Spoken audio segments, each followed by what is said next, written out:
the symbol and I can... Right, good afternoon.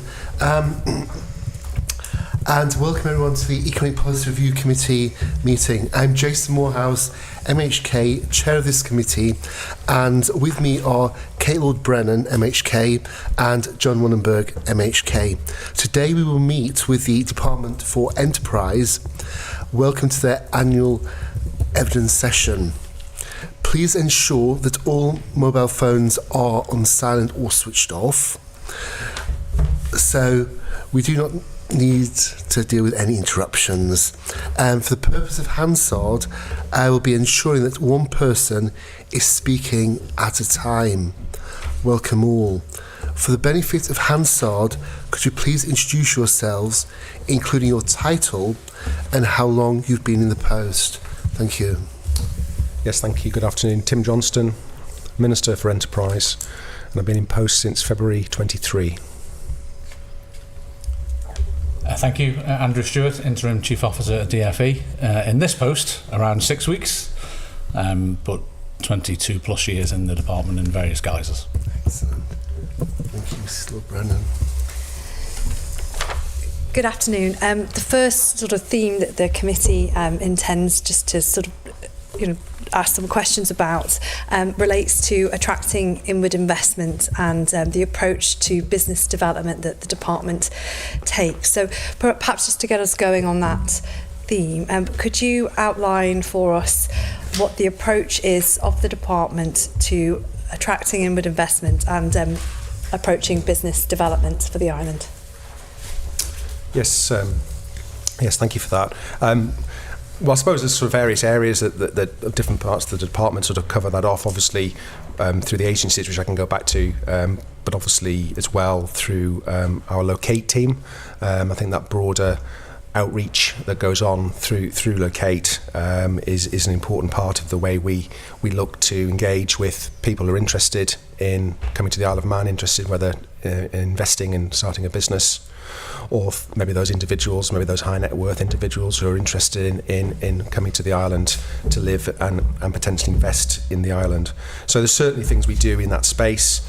For example, in 2024, Locate had the finance and compliance skills campaign, and also a separate engineering skills campaign, and that led with over 600 strong leads into the Locate Talent portal. So that's sort of a good way of having those initial conversations with individuals and businesses who might be interested in having or understanding more about the Isle of Man. Now, clearly, all of those aren't going to result in something definitely happening, but again, it's those opportunities to have those conversations, to understand who we are, what we're about, and I think that's a very important part of what we do in that area.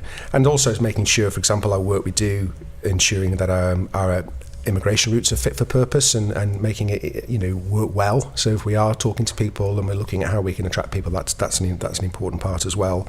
And again, I think this year as well, we're looking at through Locate a targeted campaign to attract UK and global entrepreneurs to come in here and establish businesses here.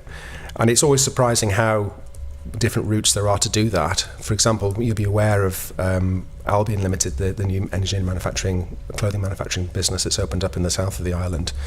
That came about initially from a visit to the TT. It was an individual coming over, engaging with our team, actually at the TT, at the grandstand, having conversations that led 2 years later to a factory and 40 people on the island. So it's strange how sometimes things can develop in those areas, and obviously separate to that, again through the departments themselves, through the agencies themselves, the work they do separately, engaging in their sectors off island as well, is obviously very important, and how they collate that information, have those feedbacks, and through their, whether it's through marketing strategies, through, for example, strategic partnerships like that have been formed with the Liverpool Chamber of Commerce is another classic example. I was in Liverpool 12 months ago.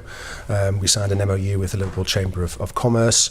Again, we all know there's very historic links with Liverpool, especially in education and health and other areas.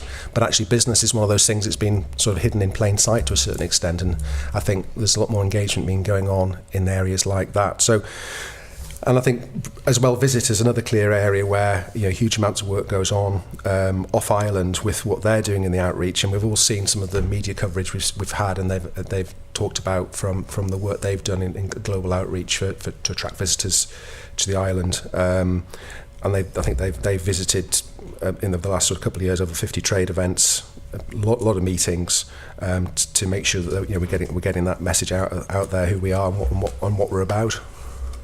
Okay, thank you.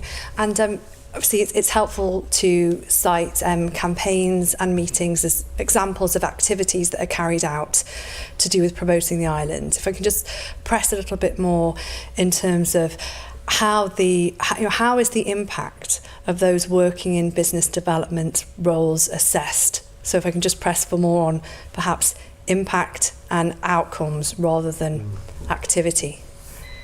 Yeah, well, I think probably the starting point would be, identifying what we're looking for, what we're trying to achieve, and that's certainly something from an agency point of view would be discussed within the agencies themselves, through the boards, of what areas they feel they want to be developing, whether that's a new area or whether it's developing and looking to innovate in an existing area. So it's up to them to decide the best sort of drive forward to how to do that and that policy. But ultimately, as through the economic strategy and the broader framework, it is about jobs, it's about investment, and how the agencies can support that. So when it comes to the practicalities of how you would measure that, it is very much then a case, well, what lands on the island and what support are those businesses getting, and then what return are we getting against that support? And obviously that's then very much through the financial assistance scheme and the grants available to them. So, for example, I gave the example of Albion Knitting Company. So that's a company that's come to the island, and of course we would then have discussions with them about how we can help support that business, whether it's bringing people to the island or whether it's investing in that site for them to be able to develop and move that forward and secure that development. And I think that's one of the key points we do. Okay, thank you. And then do you want to come in, Mr. Stewart? And then I've got a particular question as well. Oh, sorry, it was just to build on that through the agency model and your particular point around how it's assessed or who sets the parameters. So the board's very much set the strategic direction, and their programmes lay out what they're looking to achieve in any particular 12 months, normally 12 months ahead. Whether that be the particular attraction of a new business in a sector or additional business for existing sectors, or increasing financial inflows into businesses in sectors, or driving or supporting further exports in some of our sectors. So at a strategic level, the agency boards will set those and hold the executive to account, and then obviously anybody working within that has their own personal objectives and personal development, which are measured internally. Okay. Now, from a sort of department structure perspective, are there, and they may be phrased differently, but are there business development managers within DFE in addition to similar activities at an agency level? No. The one exception, I would say, not technically a business development manager, is in locating the high net worth space. So there's an individual officer who effectively runs our attraction programme and concierge service and link with high net worths. But business development activity generally is embedded in the agencies. Okay. So how do we know whether that's working? The agency model generally, or the business development within? I suppose the impact of sort of business development activities converting into outcomes. What's the sort of parameters or the litmus test that the department looks for from the agencies to know that they're on the right track? Okay, so through their programmes where they publish their plans for the year, which are agreed by their board, and then they come in regularly once a month at least to update the department and update on their whatever measurements or deliverables they have set out in their 12-month programme. Okay, and those measurements, deliverables, are they set by the department, or are they sort of set by the agencies themselves? So the top level for each agency is set and agreed by the board. Now they do come forward to the department. The board of the agency? Board of the agency. Okay. Sorry for clarity, yes. Yeah. Okay. All right. I think it would be helpful if you could write to us and just let us know from a department perspective. Obviously, there is a role to oversee what the activities of the agencies are, just to let us know perhaps how the department assesses the activities of the agencies, how the department judges the success or the impact of particular campaigns, activities. Obviously, there has been public awareness over contractual arrangements for, you know, incentives and bonuses and things. So I think it'd just be helpful to know how that is judged and overseen. Just a final question. Sorry, I think on that point, yeah, I mean, I think again, obviously, as far as the physical structure is concerned, as you say, we have those individuals sitting on the boards from the private sector.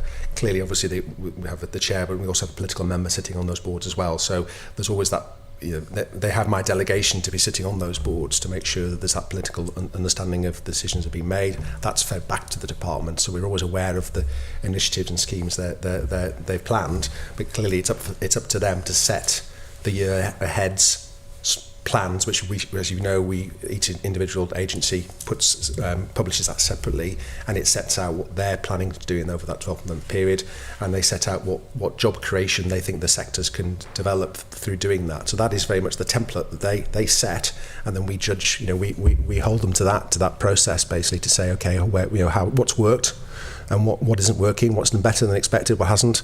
And you expect them as a board, quite rightly, to look at that and assess that and make judgment and say, okay, you know, what's working, what isn't, what decisions, what else do we need to do, and I think they need to have that flexibility to be able to do that. I mean, that's a great principle of having that expertise on the board. So, from a political level at DFE, yeah. Or even a senior officer level, is there a direction or requirement given to agency boards, for example, for what metrics the department would expect to see? Yeah, I mean, I think there's always got to be a broad framework in place that's agreed through politically and policy through the operation of the department, that sets out the parameters of what happens.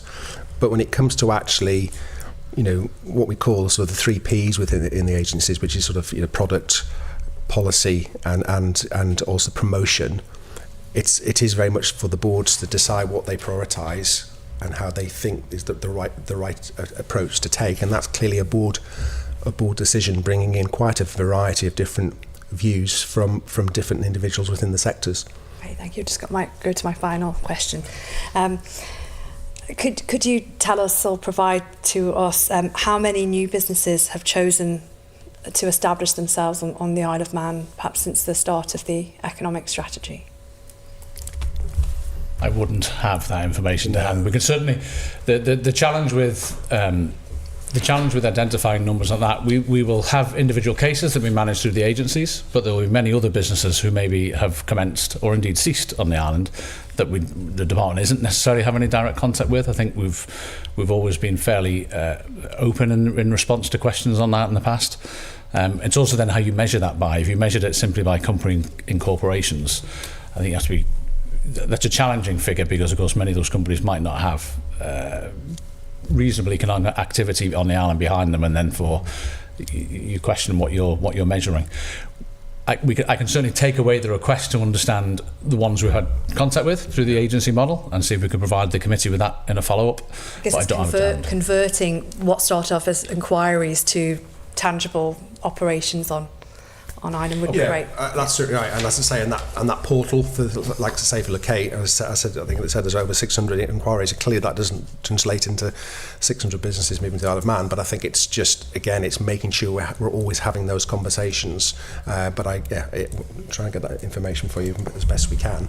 Clearly, when it comes to any businesses that received any sort of support, then obviously the annual enterprise support report comes out, which clearly sets out what businesses have had any form of government support, and that's set out every year annually. So there's a clear understanding where any public funds have gone in, then there obviously is a clear record. Okay, thank you. Brief reference was made there to the bonuses. When that was announced, there was surprise in the community. We're surprised by the level and the response there was, and is that something you're planning to continue doing into the future? I can take that, Minister, if you wish. So I think we recognise that, you know, as public sector employees of any shape or form, those involved in that business development function are under scrutiny, and we all are. So I can recognise the comments. The roles are somewhat different, you know, and this isn't a widespread usage even in the department, and I think I need to be clear on that, because a number of areas have been perhaps brought into the conversation that it's not applicable to.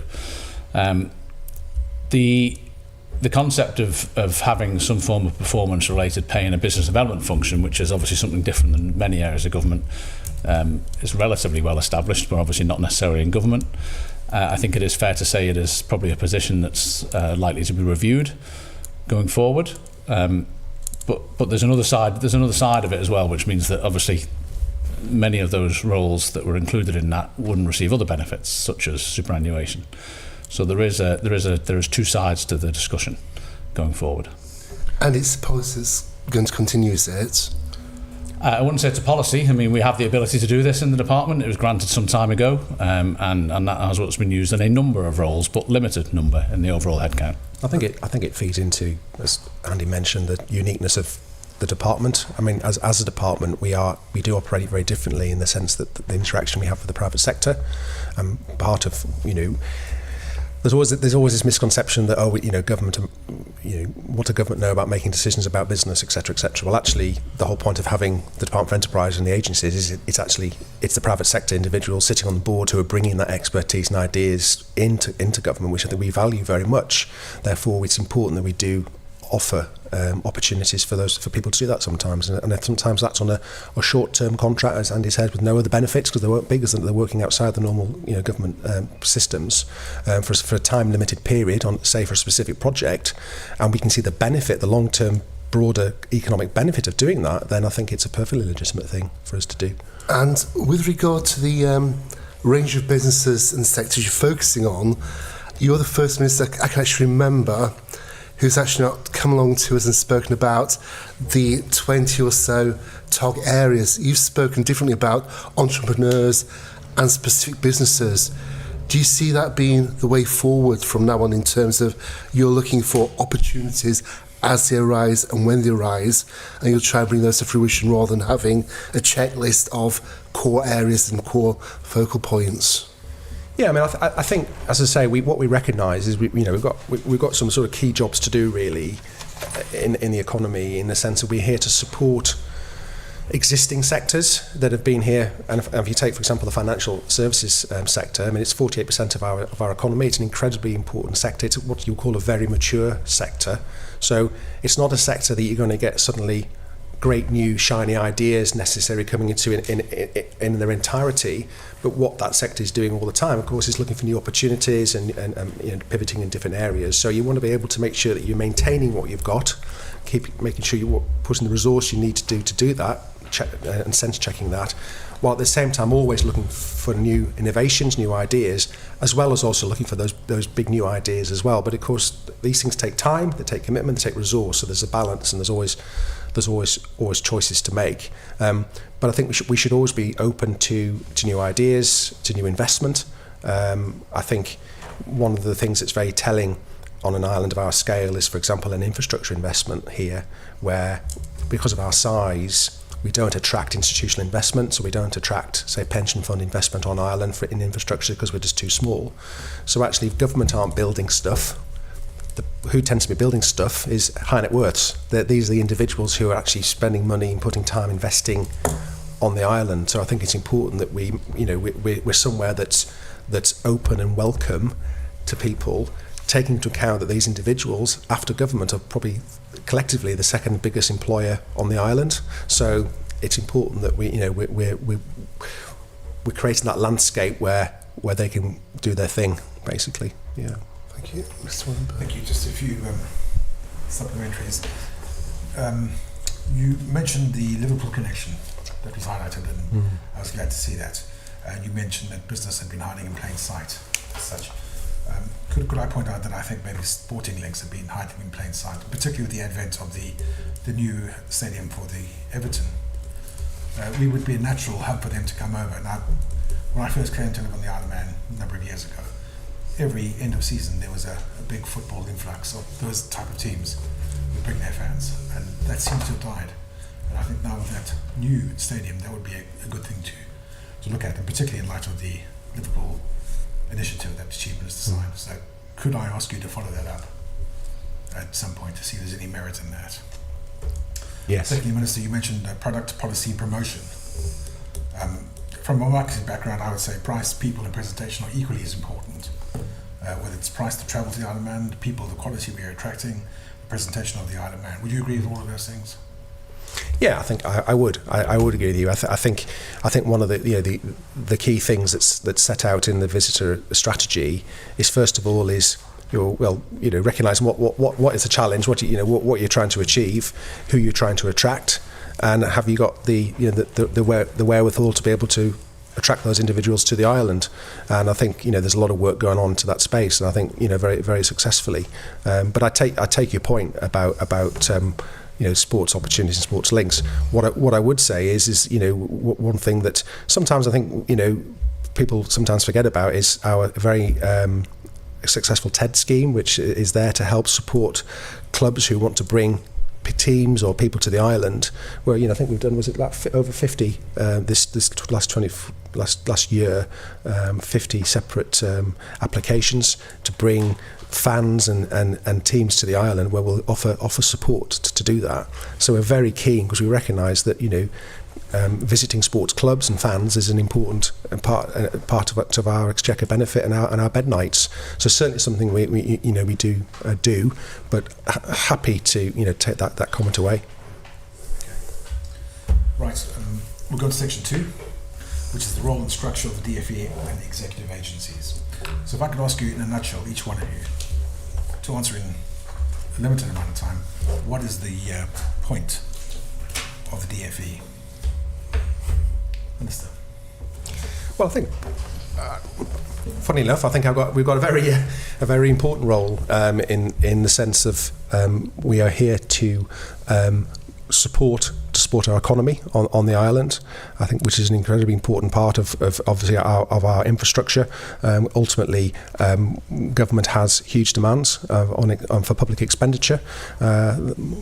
Against that, we need to be able to raise funds against that, and fundamentally, it's our working people and it's our businesses that pay, through their taxes, pay a huge amount towards that. So it's incredibly important that we here to support and maintain our economy and look to where we can innovate in that area as well. Thank you. Thank you. So the executive agency structure is clearly just one part of what the department does, but that shift taken in 2017-18 to move away to that structure, to put businesses at the very heart of decision making and business development activities, I think was a bold one. It's from my recollection of time in government, the kind of longest lasting kind of public-private partnership model that kind of exists in this space at the moment. A number have been and gone in the past. But there are many other things the department does alongside the actual executive agency model, and of course they only exist under the delegation of the minister. So with respect, I was asking about the point of the DFE, not So the broader remit of the department, then, it has a number of other areas. It deals with many policy areas, many legislation areas. It obviously has the registries running through the department as well. They generate significant income, and then actually that income is reinvested back in through the agency model into the development of the economy. So it all sits together and has a role to play together. Thank you. Can you summarise the role of the DFE and the role of the agencies when it comes to economic development, so we can understand who does what? Just for me to go. Thank you. So, without repeating, so obviously the agencies exist under the delegation of the minister, and the minister has an appointed representative on each agency.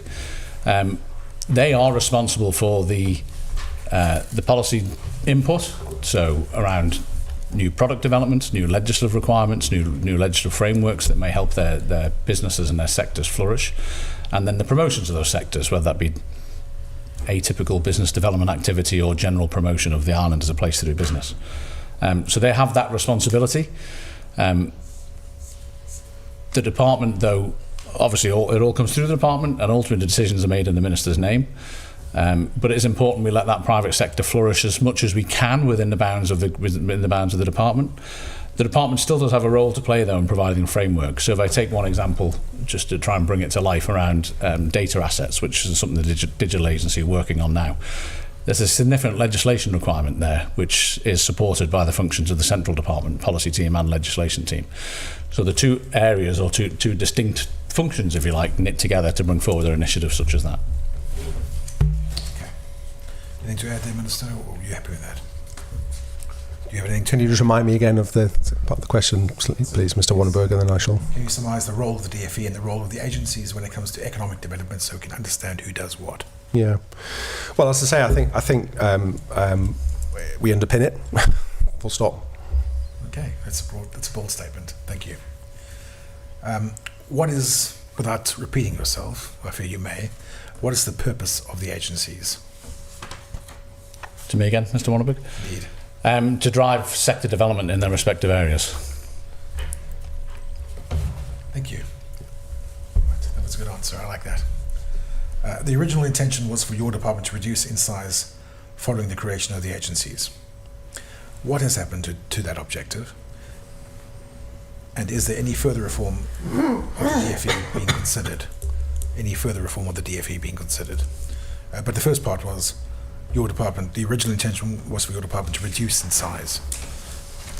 Any comment on that? Think, well, and then there was a question about that recently. I mean, I think if we go back to before the formation of the agencies, I think there was a commitment then that the numbers in the department were running a lot higher than they are now. I think once the agencies were set up and structured, and then we saw that numbers sort of balanced out, I think around about 185 to anywhere between 185 and 200 head personnel basically is where we've been running. Certainly since I've been Minister, since 2023, the numbers have been around 195 to 200. So is that and that's basically where it has been, and that's included increasing.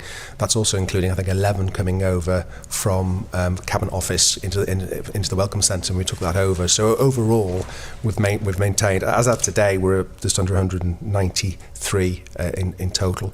So our numbers have stayed pretty stable for several years since the advent of the agencies.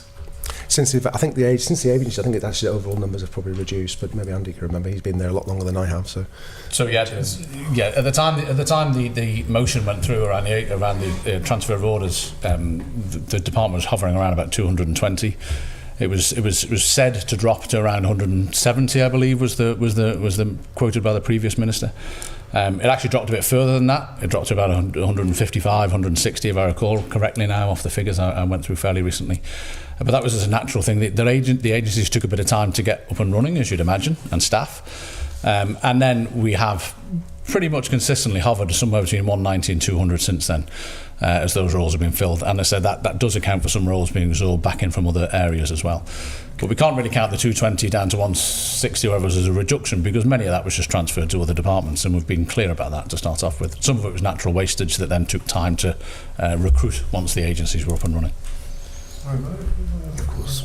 Jonathan King, Clerk of Tynwald. The figure that Mr. Stewart just used of hovering around 200,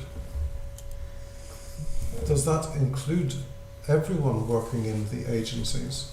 Or is it just people on civil service terms and conditions within the agencies, or is it nobody in the agencies? So the figure now, the latest figure reports, I'll use that because that's the one that's a workforce report of 192.96 FTE. That includes all employed staff of the department, whether they be Public Service Commission or individual contracts.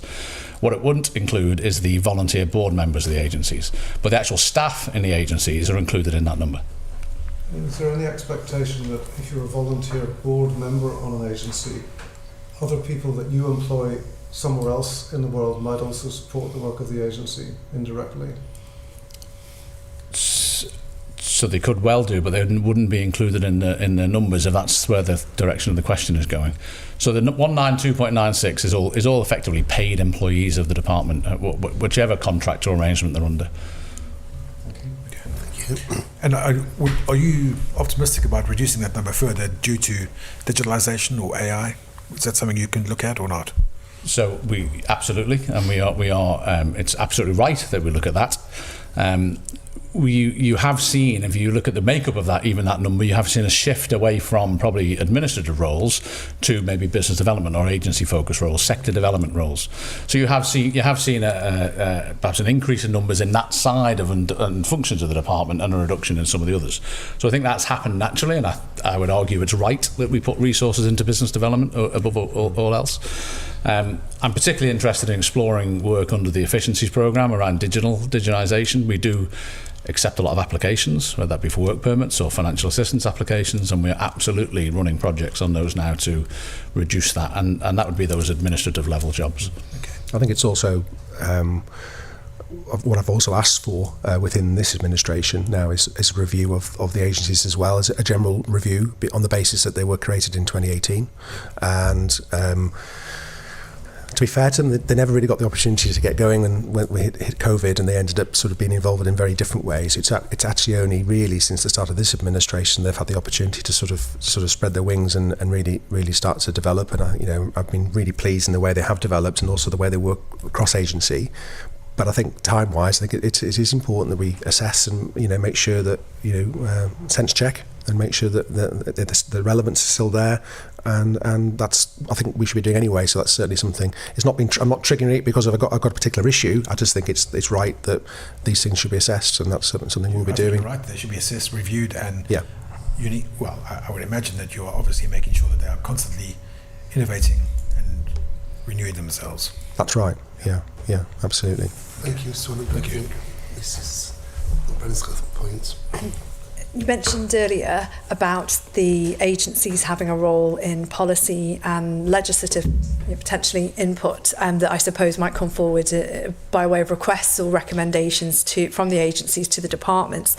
Are there any sort of particular areas that you might pick out for us that an agency might be sort of requesting or championing to try and move things forward for the islands, on the basis that the whole premise is that they, being more directly involved in industry, could to some degree hold the key in saying, ministers, I think if you make a particular legislative change, this could make a real difference for the economy. Is there anything in particular that they're saying, look, I'd really recommend that government does X?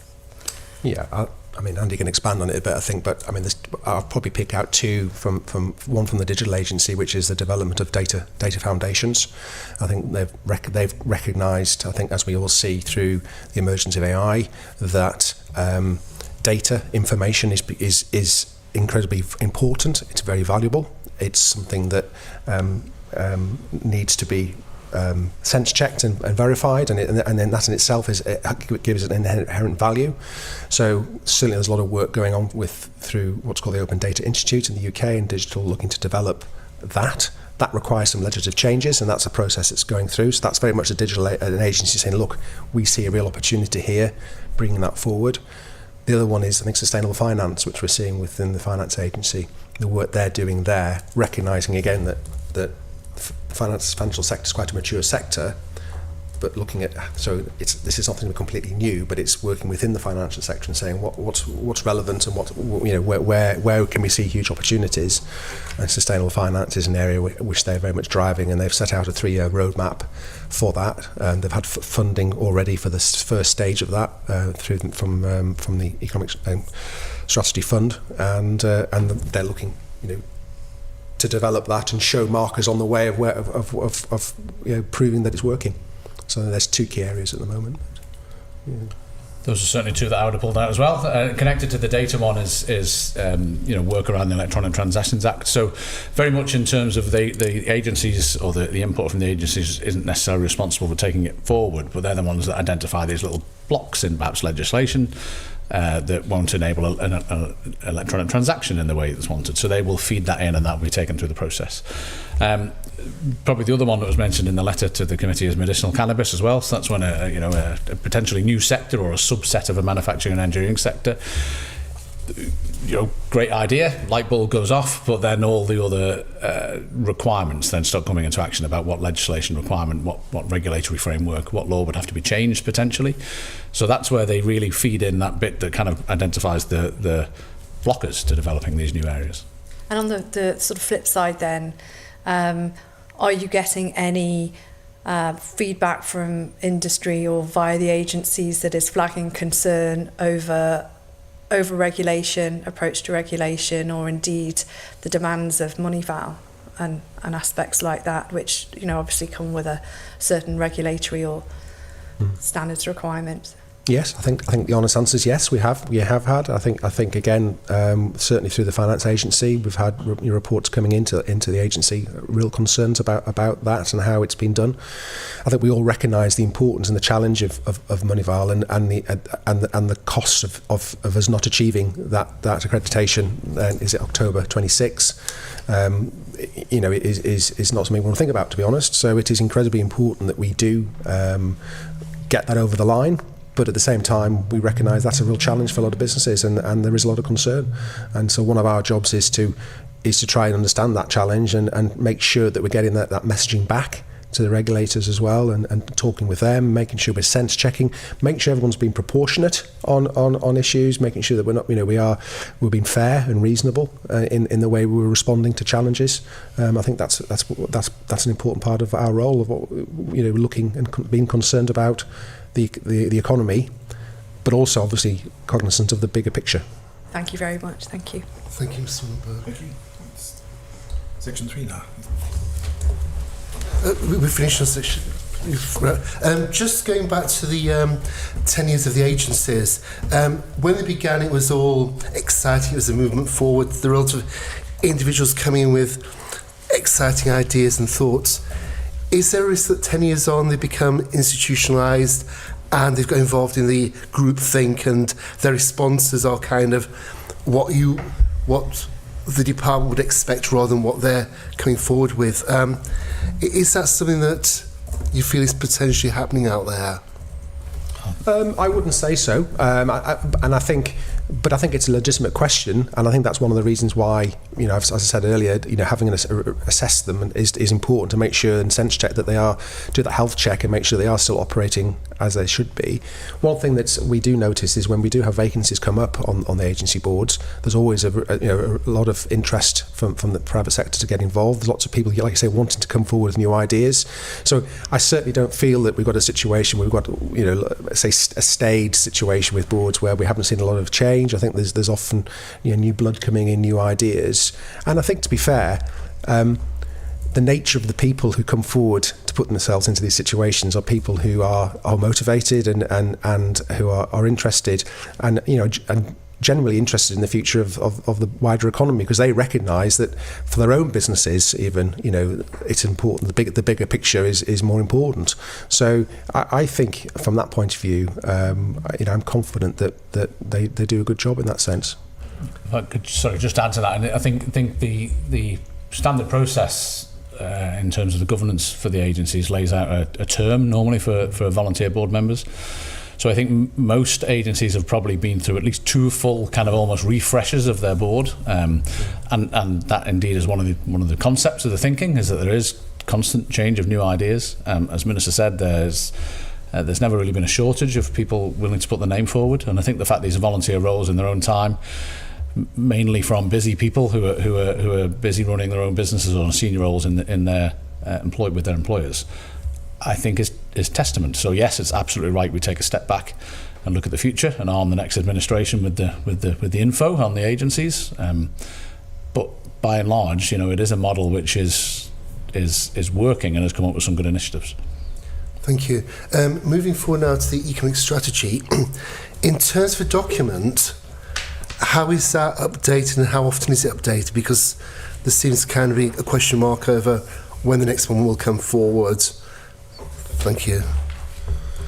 Well, of course, we don't actually own the document. As we input into it from a departmental point of view, but clearly that's run through central government, through Cabinet Office. I think when that report comes out, and obviously we'll always do our bit to update it from a DFE perspective.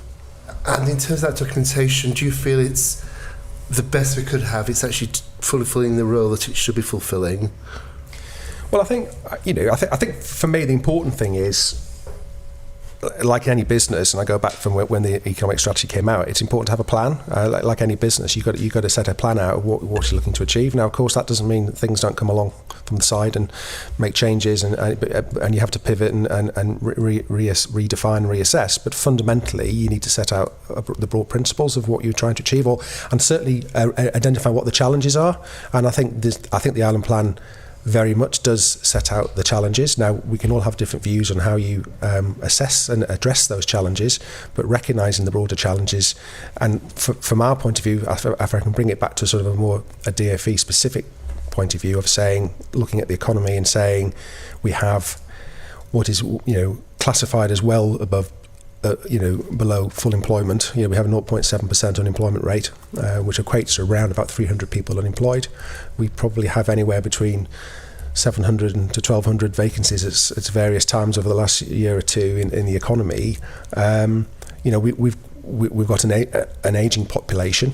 We've got some challenges. So I think the Island Plan calls out some of these challenges, some of the positives, some of the negatives, some of the problem statements. So in that sense, I think it's very relevant. Clearly, what you have to do within that, from year to year, which is the right thing, and that's why having the updates, is you have to sort of move and pivot and change depending on other factors, often the factors that are outside our control. And given those challenges, and as you suggest there, some outside our control, how well is our economy doing at the moment?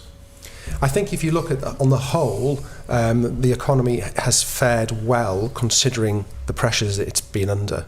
I think we can all recognise that since this administration started in 2021, and indeed when the actual economic strategy and the Island Plan was certainly set out, we've seen some major sort of external shocks, and taking that into account, the economy has held its own. That in no way says that there aren't some real challenges in certain sectors, and we've certainly seen that, and we've seen that well publicised, especially in sort of lower pay, lower skilled sectors. We've seen some issues we know in other areas, and we recognise that. But if you gauge the overall place where the economy is, the level of investment, there's more people employed now than we've ever had. As I say, the economy has held well. One of the key areas of the economy is e-gaming. 14 companies have found about their licenses in the past 14 months. Given the significance of that sector, do you feel it needs some additional support? It needs something to actually help it out, or is it moving forward in a better way than the headlines suggest? So I don't think we try and diminish the challenges in e-gaming. They're recognised. I think there are a number of areas to understand.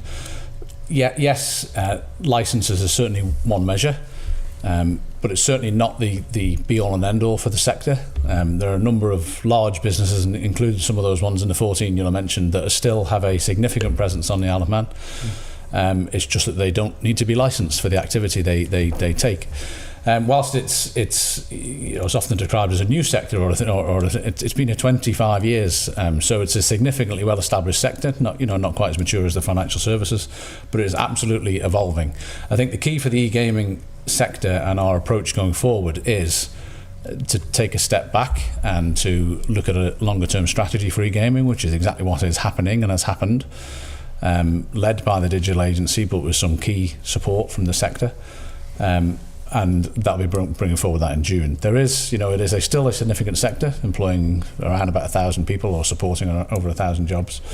So it's still a significant sector, but the global kind of landscape in this sector generally is changing. It's not just the Isle of Man that's having this particular challenge at the moment. So it is right we take a step back and put it on a stable footing. Just in terms of that update, did you say that's going forward next month in June, or? Yes, yeah, imminent.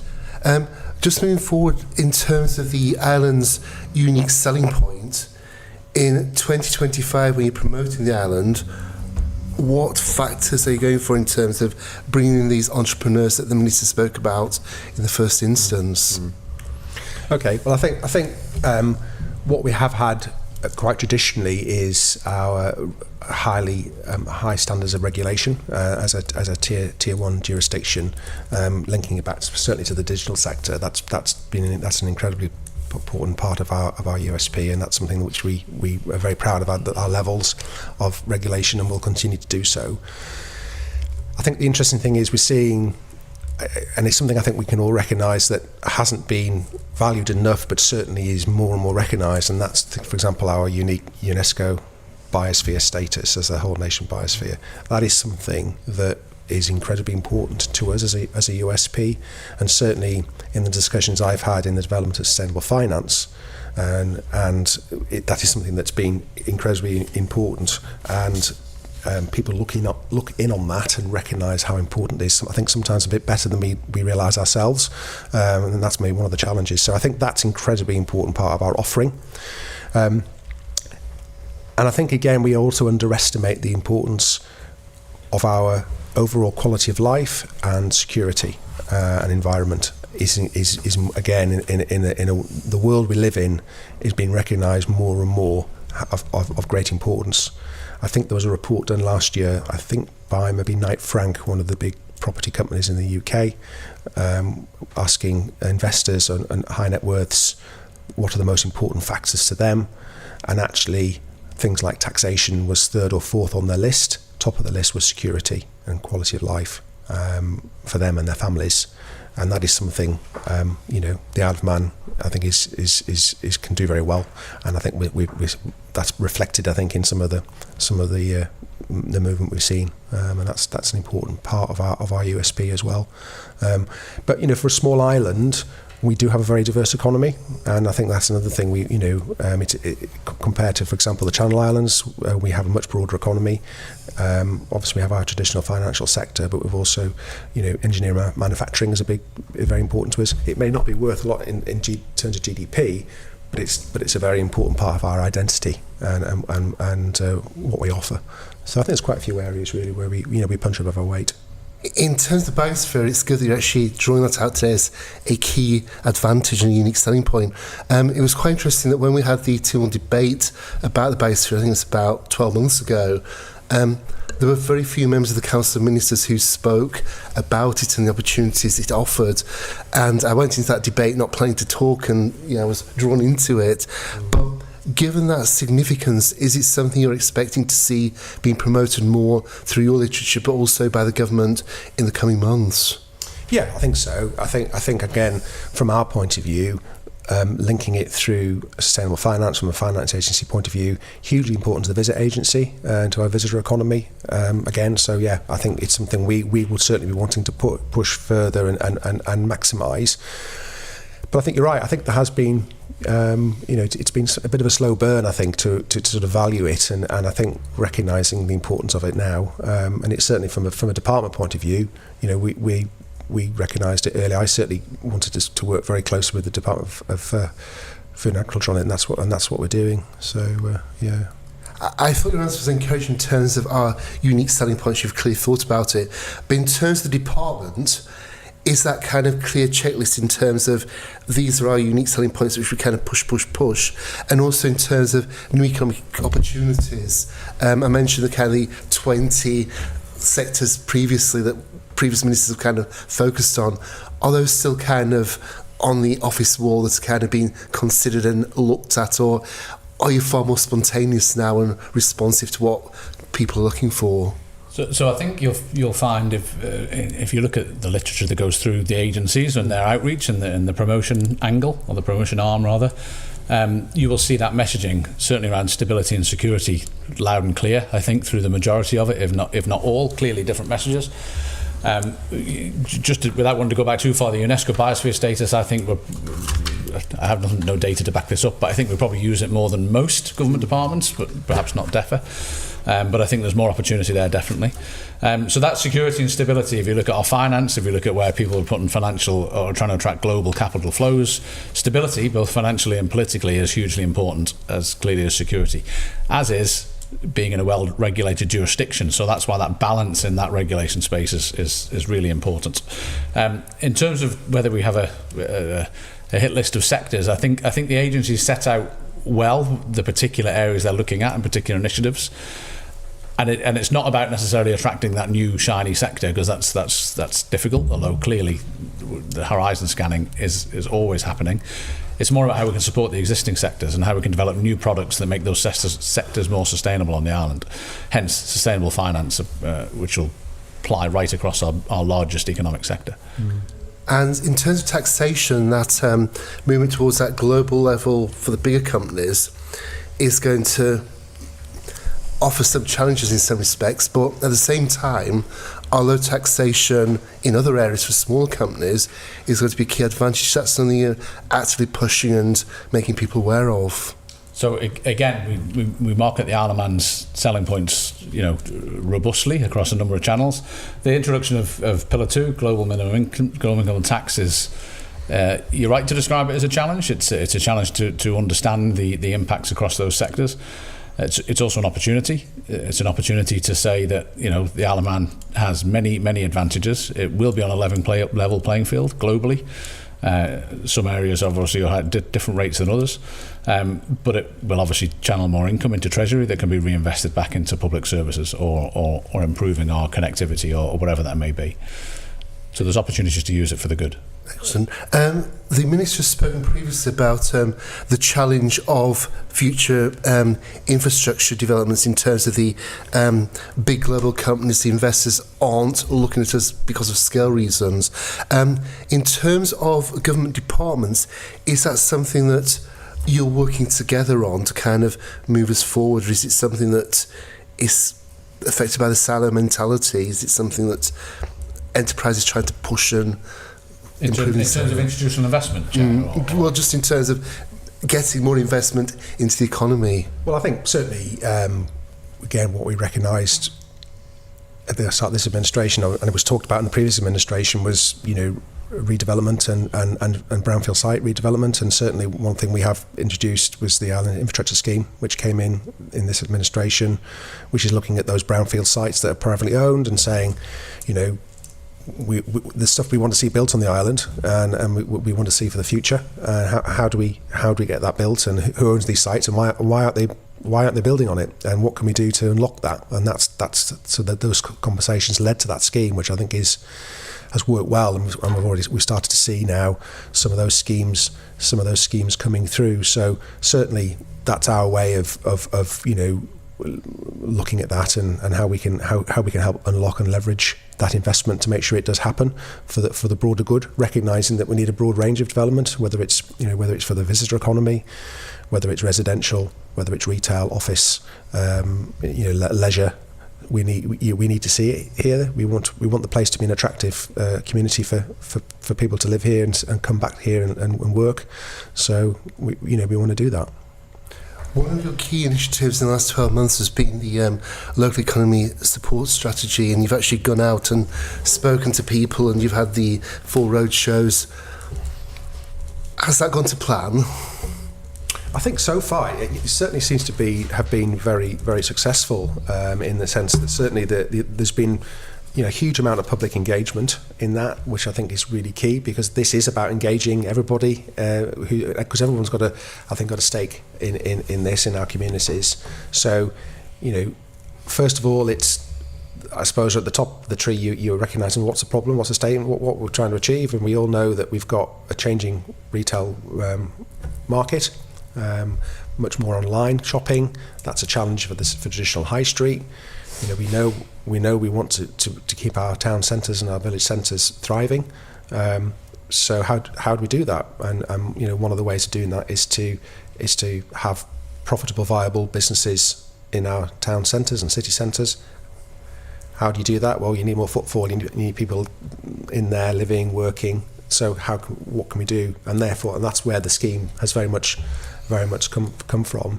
And I think so far we've been very encouraged, and certainly the feedback I've heard from the road shows we've had recently is very positive. I've only been to the southern road shows you've had, and there seemed to be a slight twist in the audience from the first one to the second one. In terms of the first one was bringing in more younger startups, entrepreneurs who were just setting out to just set a business up, and the second one seemed to be dominated by established businesses who were trying to find a way forward and develop their existing businesses.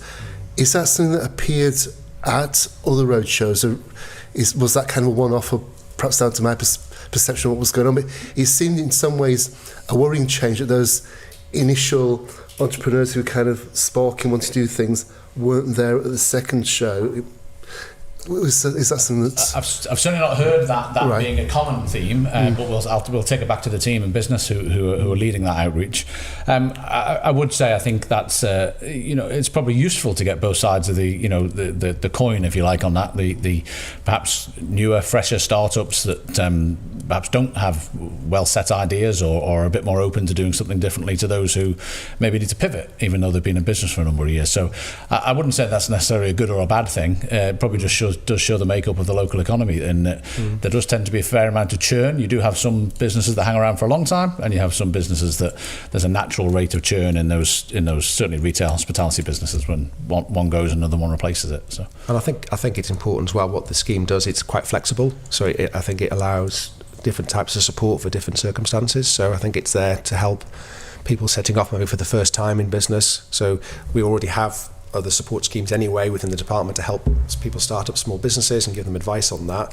Plus then, let's say, some of the support towards pop-ups, but also the opportunity for existing businesses to maybe refresh themselves, look at new ways of improving their profitability, including also some being able to say convert up some of their upstairs space into residential. So obviously someone in the startup is not really going to be in that space, but a mature business may well be. I think there's room for everybody to have the different conversations in there. And I think one of the other useful things in the roadshows is the fact we had people from planning there as well, and a few others. So it gave people had an opportunity to have those conversations in one place. I think from your point you made earlier, Mr. Morehouse, I think, quite rightly, it's actually joining things up and making sure that everybody's in the room that you need to be able to speak to. And I think that's important. Yeah. Thank you. Thank you. If we can just go back to essentially what was described as the island's USPs or proposition, and biosphere was mentioned, and also the point about the island being a safe and secure place. Is it still valued about the island's competitive tax offering and the ability to alter taxation approach as an incentive or a point of difference? Is that still regarded as being important? Yes, I think we still recognise ourselves as a lower tax jurisdiction, and I think that's fine. But I think we would be complacent to sit down and think, well, that's great, and wait for people to come. I think we need to be always recognising that this there's a lot of movement globally, and I think people and business are much more flexible and now mobile than they used to be maybe 30, 40 years ago. So, and we have to be. So I think we have to be have a broader understanding of what people want and where. So I think that tax is important in for some and for a lot of people. There are also some other factors that are now just as important. So, and taking into account that as more and more people, I think that the margins of opportunity tend to shrink, and therefore you have to look at new ways of how do you differentiate yourself. And I think Pillar 2 is a classic example of that, where we are rightly getting in line globally, because not to do that would be very damaging to our jurisdiction, but at the same time it removes you slightly from, takes a bit of a USP away. So what else do you do to help to counter that? How else can you attract business to come? If other economies are offering tax credits or other areas, what can we do to help to make sure that we're attracting people and keeping people here? So I think they're the important conversations you're constantly having to have to make sure we're still relevant. Okay, and on that then, the 2022 economic strategy, you did recognise that there were a whole range of things longer term that are important to kind of address the issues, more opportunities with the economy. And I suppose it would be interesting for the committee to know what DFE's assessment is of how the economic strategy is working. Does it perhaps also need to be revisited or reviewed? And then finally, it was never the case that it was only DFE that was part of driving the strategy forward. So from your perspective, what is DFE perhaps looking for from the rest of government, perhaps in terms of planning for future infrastructure, or indeed other aspects that need to be addressed or advanced to support the goals of the economic strategy? Sorry, I appreciate there's probably 3 different questions in that, but Well, I'll just let Andy come in on that, some of that. I think, I suppose the bigger challenge is when we talk about the Isle of Man being an attractive place to come and live and invest, and that isn't more than about the economy. And I think again those other issues that has been highlighted around access to housing, the quality of our infrastructure, recognising some of the health challenges, security. These are all things that are really, really important as well. So we, working across other departments, whether it's in the environment, whether it's education, health, infrastructure, we've all got a role to play in that. As you say, we certainly don't own the economic strategy. We have to recognise that part of our quality of life and part of being here is a much broader thing than just the economy. It's a very important part of it, but it's certainly not the be all and end all. would you seek revisiting of the strategy, do you think, it's supposed to be a 10-year strategy? At what point would you say, actually, time to take stock? I think, is there a natural point for that? I think to a certain extent, I think absolutely you should consider revisit it. But I would still go back to the start. And say, what are the fundamentals? What are the fundamental challenges we've got as an island? Have they changed? I would argue they haven't changed. Now, what you can discuss and argue about is actually how you address those. And I think what you have to do is set a clear plan, and I think that's what the economic strategy set out to do, and the island plan. But you absolutely got to sense check it regularly to say, are we still heading in the right direction? And if not, what do you do to change it? Just to add one more kind of block into it, if you like, and thinking about the infrastructure and services for the island is connectivity. So, leading your question on who we've worked with and how whether they've had strong support. I mean, clearly there's been a lot of work done in that, and I'm not saying we have it. We've solved the challenges yet. Recent issues aside, but we've had strong support from Treasury, across Treasury, Council Ministers around our work on air connectivity, and in particular restoring air routes post-pandemic, and putting them onto a secure, good footing going forward, and indeed Tynwald in supporting the longer term policy. So I think there's evidence in action, if you like, of people coming and working together and recognising it and investing and securing those. But connectivity, I think, is really key. I mean, it probably feeds into that security and stability. It's very similar in that we want stable connectivity as well. Very important for businesses, but also very important for relocating workers, anybody wishing to travel, and clearly our visit offering as well. So the work we've done in that connectivity space is really critical, I think. But there's more to do. And I would think from a department point of view, when we're making decisions about where we concentrate resource and time and expertise, to me, our role in the strategic air services, for example, and that policy and strategy, to me, is much more important than looking at starting a new support scheme somewhere within the economy, potentially. Because if you speak to business broadly, people will say, what are the things you're wanting? They're wanting good connectivity. We all do. These are the fundamentals we've got to get right. So that's important. So we're recognising that when we talk to business. Things like security and connectivity are very, very important to them. So I think when we have our limited resources and where we put our time, getting things like the strategic air services policy right, our input into future sea services agreement and how that works, to us that's really important. Thank you. I've got 2 or 3 questions which will just require brief answers. Just picking up on that last comment which you just made, I do believe that the public mood is not confident of air connectivity is where it should be at the moment. I think you would agree with that.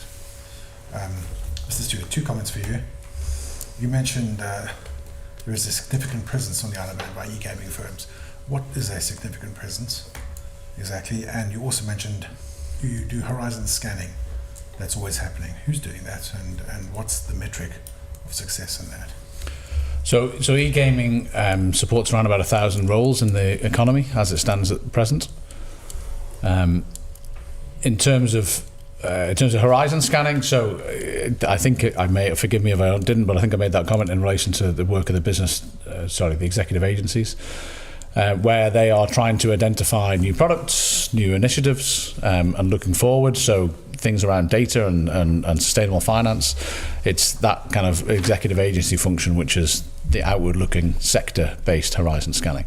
The departments does stuff internally around employment legislation and maybe other matters, but business development agencies. Okay. And you're confident that's happening as it should be, right? I'm confident it's happening, yes. Could that be improved upon, or could we look even further? Then I'm happy to have further discussions on that, and indeed, as the Minister indicated, maybe that's something we could consider in the agency, and we take a step back and look at the agency model.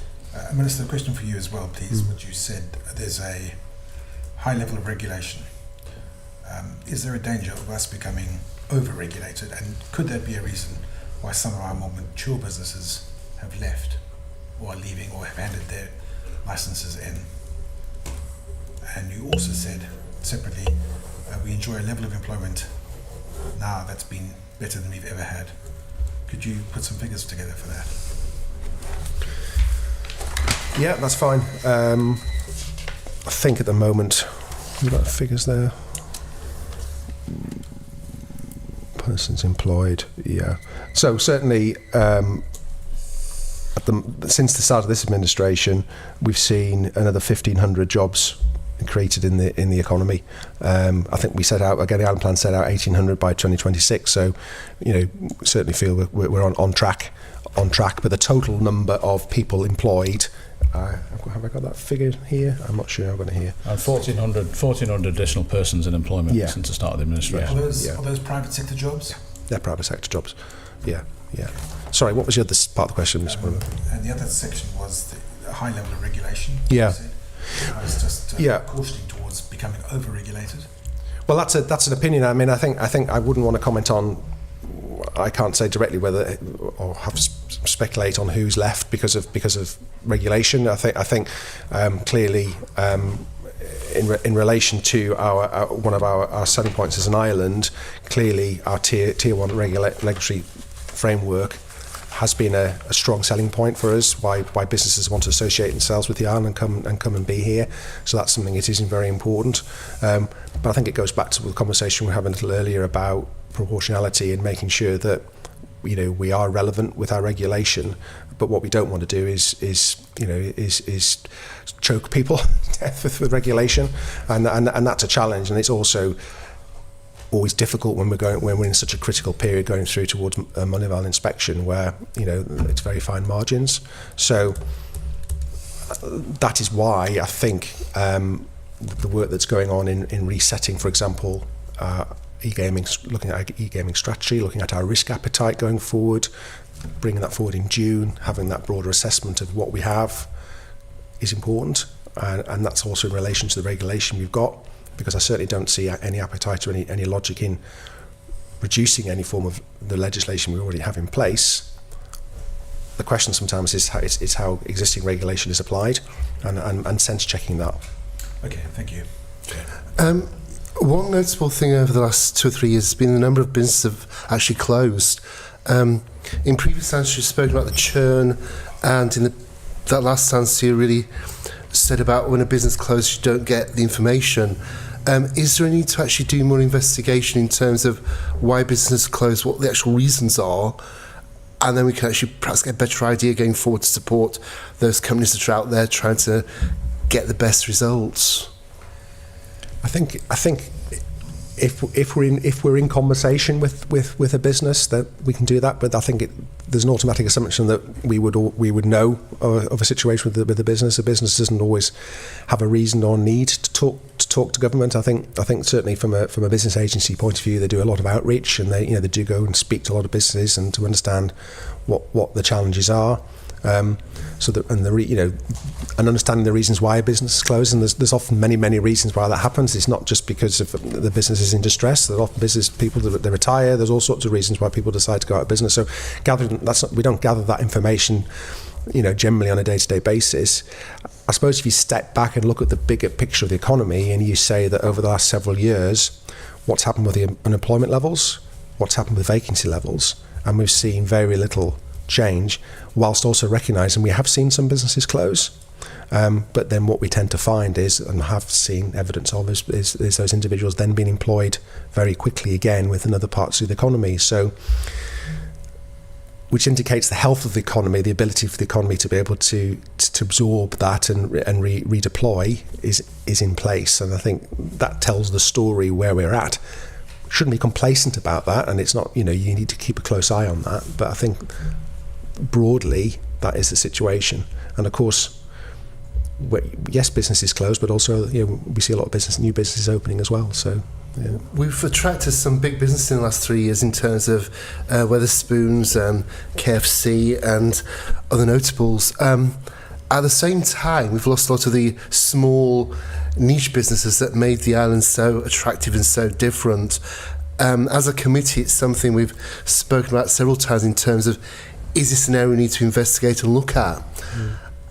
Has the department had those same conversations in terms of that movement and that change? So I think it's quite a challenging area to get into, and I mean, just to give those two examples you quoted, I mean they were as a result of locally based entrepreneurs taking an opportunity and probably investing quite significantly in a franchise. I accept that creates a challenging environment for some of our smaller operators. There's largely nothing that the department or wider government could do in that space if it's an individual business looking to bring over a model because they think it's worth the investment and they're going to take. What I think, if going back to the local economy strategy, is trying to reverse the trend of high streets generally, and it's not just the Isle of Man, across the UK, and in fact the Isle of Man vacancy rate is considerably better than most areas of the UK. We notice it more, I think, we feel it more, especially when it's something that's been around for a while. So the work of the local economy strategy to say how we can put people back into town centres and urban centres to drive footfall and provide the opportunity for businesses then to flourish. We can't fix all the problems. Many of the problems are external to the Isle of Man in terms of cost of goods and cost of supply. What we can do is try and create the right environment and put people in front of in the shop window, literally. But I think what we'll also always try and do, certainly through the business agency and through enterprise support, is support small businesses, and if they want help and advice or business consultancy to look at their business and their business model and look up, then that's something we always offer and happy to do so, because again, it's important that businesses also sense check and health check themselves. What's their offering? Is it the right offering? Where they're going. What's your future plans? How do you plan in investing? Businesses also need to ask those questions. It's certainly not right for government to be there to always support businesses. Businesses also have to stand on their own feet as well. There's a balance there. Ms. Brennan. Thank you. I don't think it would be reasonable to suggest that it's possible for government or DFE to sort of control or nurture every aspect of the economy. So just kind of raising things up to a bigger picture. If it's about creating the right conditions for businesses to flourish, what would you see DFE's role in being in that, and also that the role of government to help create the right conditions, and also in terms of thinking about the next big thing, the next big opportunity, where are we looking to for that sort of momentum and focus to help us identify, what the next big opportunity might be for the island? Who's dealing with that in a serious and focused way with momentum? Those are sort of two questions I have there. Okay.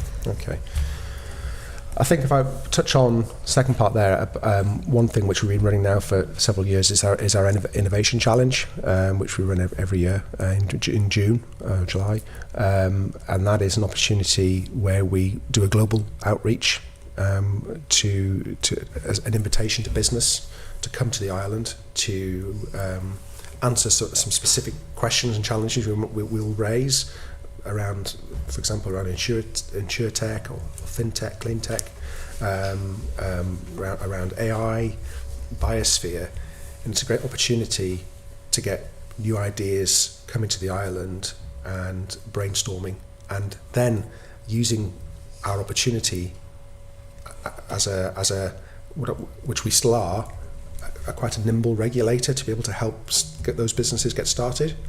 one of the things that attracts those sort of businesses to come to the island is the ability to sit around the table, the regulator, business and government, and have quite an easy, straightforward conversation. You can't do that in a jurisdiction the size of the UK. You can't get near to the people you want to speak to, whereas here you can have that. So having the opportunity to be able to do that, certainly what we're seeing, I think was very positive, is the opportunity to act as sort of very much in the areas of research and development and new ideas and new plans and how we help develop those going forward. Now that doesn't mean that business, for example, may end up manufacturing something on the island, because it could be that that's not the right thing for us. But the thinking, the research, the development, the opportunities, and the broader opportunities of other business around that on the island, I think are quite important. So certainly those are the things. For example, we had Mercedes-Benz to take part in the Innovation Challenge last year with one of their data systems, and they're potentially hoping to develop that further. So these are big global businesses that are coming to these sort of competitions. So I think they're the sort of things that's really, really important that we do. Okay, thank you. Andy, I don't know if you want to add to that. Yeah, I was just going to get on the first part of the question, maybe, just try and take that one. So, in terms of right environment for our smaller, our domestic businesses, if we're talking local economy, I mentioned before, it is about putting people in front of them, footfall, events that drive people into our urban centres. Costs, government can have a role to play in helping businesses mitigate their costs, whether that be schemes to support energy reduction, or enable them to export to an export market. So food and drink sectors in particular have been supported with the business agency in attending events and driving their sales off island, not so much affected by domestic footfall, so that it can attract and enter new markets. And productivity, probably the fourth P we haven't mentioned in terms of the agencies. Productivity in terms of how we can support businesses in being more productive, given that labour costs will continue to rise, chances are energy and consumable costs will continue to rise. So how do we encourage and support businesses to become more productive, whether that's the adoption of digital technologies or advancement of AI? So government's role, DFE's role in particular, and that is to provide the support mechanisms to enable people to access that support. And just sort of one sort of linked question that sort of gets back to the role of the agencies again too. Is it the role of the agencies and the department to explore the economic development and the business development, new opportunities for the island, or is it the core role to protect existing businesses, acknowledging that actually potentially one may fall into conflict with the other? And that's a difficult line to walk. But in terms of our more established sectors, a lot of it is about protecting what we have and maintaining. There's a lot of work goes into actually making sure businesses stay here, even if that only delivers marginal growth or static job numbers, because it's still very important, clearly. Whilst there are new initiatives emerging in those sectors, the primary factor in financial professional services is probably retaining what we have. When we get into the local economy area, clearly there's a demand for other brands to be on island in our urban centres, and that would absolutely bring us into some position of conflict. But there is a balance to understand that, again, having those brands can drive footfall that other businesses can then spurn off the back off. So I'm not saying there's an easy answer. It's one of the reasons why we have traditionally not had financial support schemes accessible to local businesses in our domestic economy, because you're at risk of supporting one against the same offering very similar just down the road and creating a disadvantage. So that's why the support schemes are more general in nature, that says these are effectively open to everybody, but you come up with the ideas about your productivity idea or how you can enter into a new market, rather than just providing financial support for the sake of it. So I think there needs to be some finely balanced decisions when it comes to either bringing over a new outlet or a new brand, or trying to encourage that, of course, because again, it's not something we're directly in control of. And I think one of the challenges we've seen, we're sort of tackling at the moment, or certainly it's been thought about a great deal in the engineering and manufacturing strategy, is that going back to the fact that our grant schemes tend to be based for an export-facing businesses, and it's about job creation, so it's about exchequer benefit against job creation. That's getting to be really challenging in a world where we're seeing more AI, we're seeing more automation. So we're talking about how do businesses improve going forward? Well, it's not necessarily going to be jobs growth. It could well be productivity growth against existing jobs. How do we measure that, and how do we support that? And that's one of the challenges we've got, I think, in especially in engineering manufacturing, and the discussions we're having at the moment is going forward is how do we support businesses in different ways than the traditional. It's about jobs, it's about job numbers, and that's quite challenging to do that in a fair way. So. Go on. One question, just to clear that I'm the chairman of the MUA. How important is it to attract businesses who have ESG requirements to the Isle of Man, and have we lost any businesses because we don't have the right ESG in place? I don't know whether we've lost any businesses. That's not sort of data we would have at this stage. I would hope not, but I think absolutely I would say that when I look across our financial services sector and I look at the scale of that, and we're talking about 9,000 jobs in that sector, that there'll be a substantial number of businesses in that sector, and maybe largely global businesses, where ESG is an incredibly important part of their makeup, and they want to live and work in jurisdictions where it is recognised as very important. So I think when we look at an island, at our reputational, situation as a jurisdiction, then I think having clear plans in place when it comes to, for example, green energy and other areas, I think it is important that we're demonstrating that. I think that needs to be done in a pragmatic way, a sensible way. We don't need to be first to anything, but I think it's important that we are heading in that direction, because there's an expectation of that. You don't need to be last either. No. I mean, just add to that. So if we go back to the economic strategy, sustainability was called out as one of those new top kind of pivotal areas, and that's still true today in terms of the focus. Sustainable finance has been referenced. But even going back to the talk about the UNESCO biosphere status and the connection between that and sustainability and the UN sustainability goals. So I think it probably runs through pretty much everything that the department does or touches in the economy.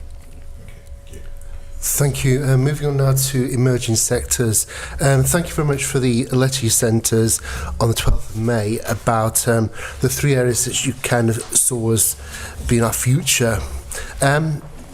Three areas identified were data, medical cannabis and sustainable finance. How were they arrived at? It wasn't AI, was it? Well, I suppose again, at a very basic level, this is about this is the job and roles of the agencies and those boards on the agencies, coming forward with bringing their experience to the table, and having those discussions within the agencies about what they think they should be prioritising, where they feel the opportunities should be going, and that'll be a process of discussion and debate within those agencies and those boards, and eventually a direction will come out of that, which they'll have voted on and to support. That is the key starting point, which very much goes back to the point of these are the core decisions coming very much from business themselves. This is not government making things up. This is coming from that process. They have advantages and clear potential, but in terms of the island's USP, do they link directly to that, or as you suggest, they've come out of a different era and a different background? So I think they've also clearly come out of the direction of the economic strategy as well. So again, there's a diagram in the economic strategy that paints it quite succinctly. Data was there in that top block alongside sustainability, which accounts for data and sustainable finance, and the push, not in totality, but those. And indeed, medicinal cannabis is, as I mentioned before, kind of a sort of a branch off and an evolution of the manufacturing sector, is effectively a manufacturing business, an export business. So they're kind of rooted in that economic strategy as well. What they both do in terms of data and sustainable finance is look at different opportunities for established sectors.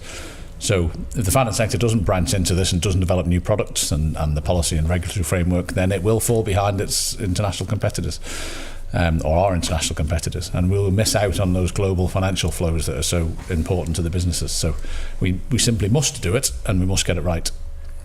It looks good to see medical cannabis there, but in terms of where we are, have any more licenses been applied for? We've got a planning application in opposite the airport, which is encouraging. But in terms of the Cool Road development that was called in by the Council of Ministers, that seems to have gone rather quiet. Where are we with medical cannabis, please? So I don't think we can comment on that specific application or case. There are medicinal cannabis. This wouldn't be something where there'll ever be a significant number of licenses. There would only be a limited number purely because of the size and scale of the facilities that are required. And indeed, the target jobs was between 200 and 250 over the lifespan of the project. The new initiative. So these aren't vast numbers of licenses that were ever expected to be handed out. I believe there are 2 or 3 more progressing through in terms of license applications, but that's it at this stage. And in terms of the Cool Road application, you gave the impression that you want to comment on that, but I asked the Chief Minister a question about it about 6 months ago, and he gave the impression that no documentation had arrived at the Council of Ministers yet. Is that still the case, or? I have no idea on that one, Chair, I'm afraid. Right, Mrs. Lord-Brennan, did you? Yeah, thank you. If I can just go back to the point around sustainable finance. Put quite simply, what is it? Why is it different from any other sort of finance? And what is it really that government, needs to do in this regard? And how is the proposition for this really tested? Because I suppose that it's all very well having ideas put forward through the agencies, but at some point there has to be an assessment of whether it's worthwhile government intervening or creating the right conditions. So to take this point around sustainable finance, well, what is it that needs to be done that can't actually be done already if a private sector company wants to go ahead and market and promote that product? And I think part of the argument, certainly in the submission we've had to the committee, is about the initiative is expected to stimulate economic growth, create new business opportunities and generate new jobs in the financial sector and related industries. So we do know that we actually have a challenge in filling some of the existing jobs we have, just because we need the skills, we need the people. So I guess the overall question is how does DFE validate and test some of these propositions before potentially government kind of gets behind it, as a thing? And I mention this quite intentionally because we say things like sustainable finance. Straight away, it seems like a box ticker. Yeah, that sounds great. But, what is it? What is the real opportunity? And how would DFE assess that if it, on the basis that has come forward from the agencies as being a real opportunity to get behind? Okay. Yeah. Well, I think. Look, I think. If we did the box tick, we wouldn't have anything to fully measure and get behind. I think the whole principle of this is that this is having opportunities for finance for renewable and green energy and ESG projects going forward is clearly seen globally, and that we have to listen to the people in the market and say where are the opportunities, and there's certainly very much the recognition that there's key demand to offer the products in that space, and for our existing therefore for our existing financial sector to be involved in that space, I think is very relevant. They not just do that anyway. I mean, I guess the question is, what's required from government? Because I think or legislation. The key here is not just to look at it from a one business perspective, but recognise that the scale of this is pretty big, and for the Isle of Man to be able to benefit fully from it, and the broader financial sector of the Isle of Man to benefit from it, setting out a broader strategy with government impetus at this stage is the right direction to take it, which will eventually lead to it being very much launched as a very much a private initiative going forward. But our involvement at an early stage and using our leverage as a government, for example, through us being being within government, for example, being able to be part of a member of the United Nations Financial Centre for Sustainability, with a 45th member of that now, we've been able to join that group. As an island, an individual business wouldn't have been able to do that. So given that leverage, and also as the owners as such as of the of our UNESCO biosphere, it gives us that leverage that an individual business wouldn't be able to have. I think that's a key starting point of it. Sorry, there's also regulatory framework requirements. Yeah. So in terms of validating where sustainable investments are made, or ultimately the credentials of those sustainable investments, there needs to be a regulatory framework to give it credence, and effectively investors or worldwide investors, or who are looking to deposit funds or looking to invest in initiatives, will are more and more expecting something which they can effectively pledge and guarantee has sustainable credentials and meets the ESG criteria as we were talking about before. So there is a regulatory framework requirement, and that's why the FS... anywhere else at the Sorry, moment? Is that sorry. present anywhere else at the moment? I'm not aware of the exact presence of it anywhere else, but it's certainly something that was identified very early on by the working group as a maybe a USP and a sort of fast follower advantage for the Isle of Man in this space, is to create that environment, that regulatory framework that actually validates investments, green investments, sustainable investments. And there may be an additional benefit of the Isle of Man potentially benefiting from some of those investments. That's a broader conversation, but attracting those funds we talked about before that often wouldn't flow into the Isle of Man at institutional level could be an opportunity through the sustainable finance. Okay, thank you. In the past, we've been good at identifying similar growth potential, but we've not been as good at ensuring it comes to fruition. In terms of ensuring that we get to the next stage and the stage after that, what's in place? In sustainable finance in particular, Chair, or either of the three, if that's the one. Yeah.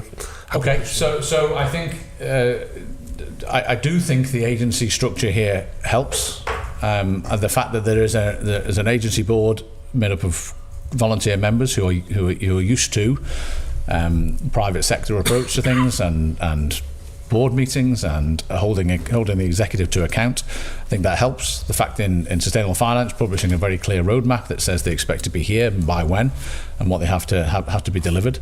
The other partners in that project, including the FSA, the regulators, are just discussed, who are committing resources and are expecting to deliver. And I think the simple demand from the private sector will keep that on track. They do, of course, also report through to the department, who will be expecting regular updates from them on their roadmap as well. That was good in terms there's a roadmap in place and it's going forward. With an election in, I think it's about 500 days, is that something that's going to kind of keep going forward and actively come to fruition? Because I think it's so important once we identify a sector, and it's a sector that could be transformational, we keep pushing, because it's so easy to get distracted and let it go. So how are we going to keep pushing that, please? You're right, Jan. I think, one of our jobs, to put it very simply, is also to try stuff. And I think there's always often a criticism. It's very easy to criticise, especially Department of Enterprise, when you are going out and assessing and looking for new opportunities, because some of those will turn out not to work. And some of the difficult decisions are about, with limited resources, where you decide to point the main parts of your ability and power to in which direction to go in. So it is important that you're constantly sense checking, and if you feel like you're going down a blind alley, you turn and move in a different direction. But you have to try things. There's a level of risk involved in what we do, just like there's a level of risk involved in any sort of entrepreneurship. We have to have the ability in the space to be able to try things, and I think generally most areas we go into are successful. But of course, every now and then are things we decide, look, this is not for us. This is not working. And in terms of getting the regulatory framework correct and the legislation in place, is that also being worked on? Because those are going to be the fundamental things. We saw the medical cannabis, it had to be done because it was slowing things down. We're not going to be in a similar position in the future with the other two areas, are we? Yeah, and I think when a new opportunity like medicinal cannabis comes along, it was very much endorsed by Tynwald, and it was the case this is something the government, the Parliament's behind. Then you set off on the process, and you realise there's an awful lot of hurdles to get over, and it takes an awful long time, and that's the harsh reality. So, I think sometimes sense checking that's important as well, and saying yes, okay, this could be successful, but the question is between now and then, how long is it going to take? What's it going to cost? And actually, would we be better off putting our time and resources in something else? I'm not saying that's the case with medicinal cannabis, but it's certainly a question you should always be asking yourself when you're setting off on a journey, I think. Mr. Willenberg. Okay, thank you. You'll be pleased to know it's the final section, which is good news. It's huge.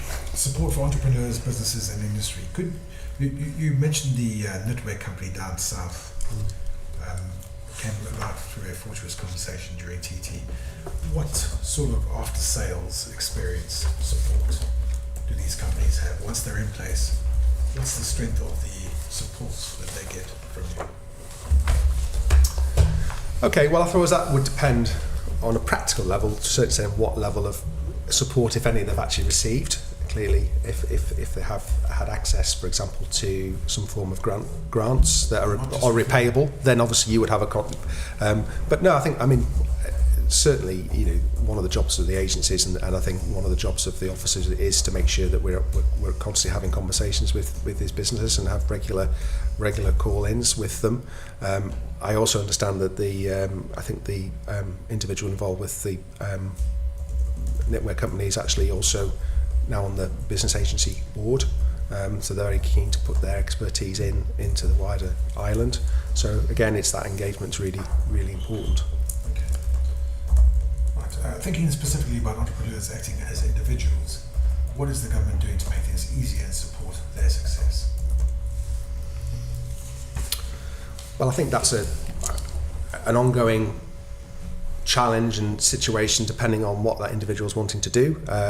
Clearly, if an individual comes to us with a business idea, then we'll happily engage and do whatever we have to do with them to do that. And certainly, for example, the Island Industry Scheme, as we mentioned earlier, is a classic example of that, where we work with high net worths who are looking to invest in the island, who have own sites, and how we've been able to have those conversations with them and unlock those opportunities. That very much that's about starting conversations, and that's from knowing these people and getting to know them and understand them and build that sort of trust and relationship, really. Yeah. With respect, that sounds like quite a passive reactionary measure. Is there anything that you're doing before they come to you? Do they know about the support they can get?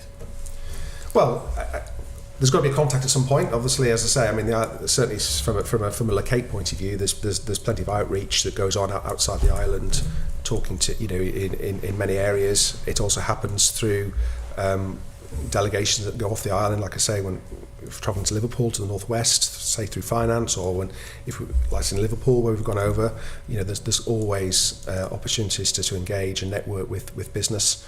Obviously, I think the external team and Cabinet Office will be doing that as well, as part of their sort of day-to-day work. So there's plenty of opportunities when we're discussing opportunities with individuals who are thinking about investing on the island. Okay, how are the demands of money value preparation and regulatory intervention impacting businesses and sectors? How is your department monitoring that to ensure it's not excessive or undermining? So we touched. Is it okay if I take that? So we touched on that briefly before on the regulatory point. So broadly, at government level, money val preparations are progressing. There is resource in it now, significant resource, in that area as we prepare. I think the progress around the national risk assessments, which help the department and indeed the sectors understand the appetite and risks in those areas. Again, that will be an important step, and they're due to be published imminently, as I understand, or the first one. I think the point around how businesses are feeling from a regulatory point of view, we are collecting feedback. Again, it is through the executive agency model. They're the ones that have the majority of the contact, but some of it does come in centrally as well to the department. So they are indeed monitoring that. I think it's important that we have a good relationship with the regulator, recognising that they have a very important role and very difficult job to do sometimes themselves. But we do have an open line of communication to the main regulators in this space, and we do regularly speak with them and update them, and that includes industry sentiment as well. Okay. Do you think you could be doing any more, or that's good enough? In terms of supporting the businesses, so I think we probably could do more to understand some of the collective concerns in the industry, because obviously individual businesses may well approach us. I think gathering that at a sector level and a collective level may help give it some more shape, rather than take out some of the individual factors maybe, and that is something which is ongoing at the moment. Okay, thank you. Last question. What does industry need, specifically the haulage industry, the tourist industry, need from the steam packet in your assessment? I think we were pleased. we were very pleased as a department to be able to put our views into the committee that was set up last year on sea services. And I think from our point of view, we made the point then, and it still holds now, that things are, the structure we have now for the steam packet. Now it's owned by Treasury. It's our arm's length business. Clearly, it has to make a profit. It has to make a return on its investment. It's got boats to pay for. It's got new boats to invest in for the future. It's recognised that, but also recognising it's got a responsibility, I think, for the broader benefit of the wider economy and how that works. So we've certainly been happy to sort of put our views in on that and make sure that we get that balance. And I think as we go forward in further discussions as part of the sea services agreement, our bit of our input into that, for example, will be much around that. Us quantifying what we have on the island, what opportunities we have on the island for the visit agency and the visitor economy, what the challenges are for the food and drink sector, agricultural sector on the island, and how we can get work better with the steam packet to make that work that well for the future. That's certainly an ongoing conversation that we need to have to get the balance right. I think they've made some positive steps in that area. I think we've seen that, but I always think there's more to do, and we'll be happy to be part of those conversations. And do you lobby at government at minister level as well as your officers? Yeah, these are ongoing conversations. Absolutely. Yeah. Okay. Thank you, Chair. Thank you. Do you have any additional questions? I don't. Thank you. Good news. May I have Yeah, of course. Yeah. Yeah, of course. Very much, Chair. About half an hour ago, I think Mr. Wannenberg asked about the figures on persons employed. And I think Mr. Johnson said jobs are up by 1,500 since 2021. And Mr. Stewart said 1,400 persons in employment. This is my manuscript notes. But this is a topic which the committee looks at from time to time, and I'd really like to take the opportunity when the Minister and Chief Officer are here to ask a little bit about how those figures are arrived at, because I don't understand what it is that you can count and how you can detect trends over time. Okay, so those figures, we have Clarify the numbers first. I think. We'll take to clarify the numbers, make sure we're correct. But those are the ones I have here. So we obviously create a crib sheet from here. The numbers that we've quoted for are generated from the economic dashboard, which is provided by Economic Affairs Division, or Economic Advisor as they are now, in Treasury. So in terms of, they will integrate the tax system and the tax data. So most of this is publicly available. There is some other additional stuff internally with it generated from the tax system, but most of it's available online and you can search through the economic dashboard yourself. So that's generated centrally. Those figures we gave you there. We do sometimes talk about jobs monitored through the agencies, and those are through client relationship management systems or stakeholder management or stakeholder partnerships where they will track jobs themselves.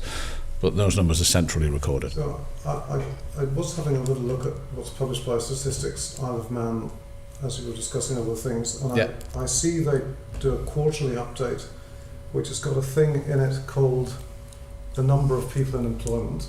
Okay. It also has got the number of people who are self-employed. Yeah. And I understand how you can get that from the tax system. Yeah. But what about jobs? Because that's a different thing. Is there a national statistic on the number of jobs? Well, there's a national statistic, but there's a statistic which is calculated through Economic Affairs Division of Treasury. Okay. Because obviously we recognise, I think we've said this before, that people can have multiple jobs, obviously. So therefore, that is a trend worth understanding and worth monitoring, because it can indicate a number of different things and tends to vary depending on the economic climate. But certainly that's where we don't have this figure, so we have to use this figure that's provided somewhere else. We don't track it. I think just to clarify the numbers of what we have here, which is from the economic dashboard, just for clarity, I suppose, if I can, Hansard. So what we said was that the island plan indicated a target to fill 1,800 new jobs by the end of this administration, by the end of 2026. So as things stand today, since the start of this administration, there's 1,500 new jobs, new private sector jobs. since the start of this administration. So with a target of 1,800 by the end of 2026. So we're doing pretty well on that target compared to the original Iron Plan. So persons employed in the last year has gone up 308, and so it's 1,472 since the start of the administration. So, but jobs undertaken is 2,749 since the start of administration.